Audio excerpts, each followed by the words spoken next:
금요일에 그 도어 스태핑 출근길 약식 기자회견의 한 장면이 떠오릅니다. 특정 언론사의 전용기 탑승 배제를 비롯해서 좀 논란도 있었습니다. 그런 선택적 언론관이라는 비판도 일부에서 나오고 있는데 MBC에 대한 그 전용기 탑승 배제는 우리 국가 안보의 핵심 축인 이 동맹 관계를 사실과 다른 그런 가짜 뉴스로 이간질하려고 아주 악의적인 그런 행태를 보였기 때문에 저는 언론의 자유도 중요하지만 언론의 책임이 민주주의를 떠받치는 기둥이라는 그 측면에서 매우 중요하다고 생각합니다. MBC가 그걸 악의적으로 했다는 거죠? 뭐가 악의적이에요? 아니 뭐가 가짜 뉴스예요? 뭐가 가짜 뉴스예요? 돌아가셨잖아요. 돌아갈 가시는데 찍지 마세요. 요건 어떻게 보셨어요, 김정희 소장님? 저는 이 문제를 그러니까 대통령에게 답변을 거부할 권리를 드려야 된다고 생각합니다. 어떻게 모든 질문에 답변을 하겠습니까? 곤란한 질문은 피해서 갈 수도 있는 거죠.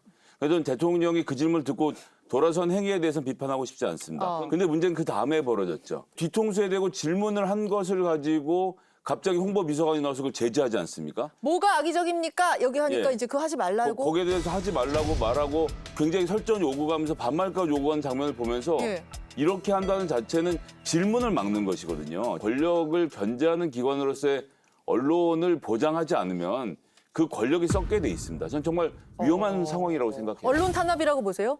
탄압이죠. 탄압이다. 우리가 지난 대통령 선거를 기억해 보면 제가 판도라에 나왔던 게 올 초였던 거를 기억을 해요. 언제였냐면 생생히 기억나는데 김건희 여사에 대한 사적 녹취록이 방영되고 나서 거기에 대한 평가를 판도라에서 했습니다. 그러니까 예고편을 통해서 대통령 선거 이거 한 방이면 세상이 뒤집어질 것처럼 엄청나게 많은 이 정치권부터 시작되는 홍보 효과들이 있었고 거기에 대해서 이게 과연 사적 녹취들을 MBC가 일방적으로 입수해서 틀어버리는 것이 맞는가에 대한 고민들도 있었던 것이죠.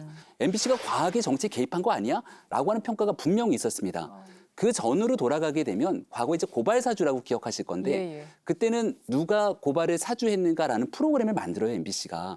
중간에 BGM이라 그러죠. 백그라운드 뮤직을 바탕으로 그게 빅뱅의 거짓말을 윤석열 대통령에 대한 부분으로 싹 틉니다. 나중에 방심해서 문제를 삼았어요. 한두 번의 일들이 아니라 정치적인 편향성, 더 나아가서 정부를 흔들려고 하는 모습들 이게 거듭 반복되다 보니까 과연 공영방송으로서의 책무를 다하고 있느냐 이런 비판과 지적이 있는 것이고요. 가장 좋은 모습은 대통령이 들어가셨으니까 홍보기획비서관도 들어가면서 MBC 기자가 뭐 혼잣말로 뭘 하든 말든 그냥 들어가면 깔끔히 정리가 됐을 겁니다. 그래 들어갔어야 된다. 근데 이제 대꾸를 하니까 MBC 기자 입장에서는 옳다구나, 걸렸구나, 그리고 막 쏟아붓는 거예요. 저는 그래서 MBC 기자분의 그 정치적 그 의도성과 편향성이 눈에 보이더라고요. 어느 시대에 참석한 시대의 모습이에요. 막 구호를 외치듯이 이야기를 하고 심지어 군사정권 이야기까지 나오지 않습니까? 물론 그 당시 홍보기획비서관이 무시하고 들어갔으면 깔끔히 해결됐을 일입니다.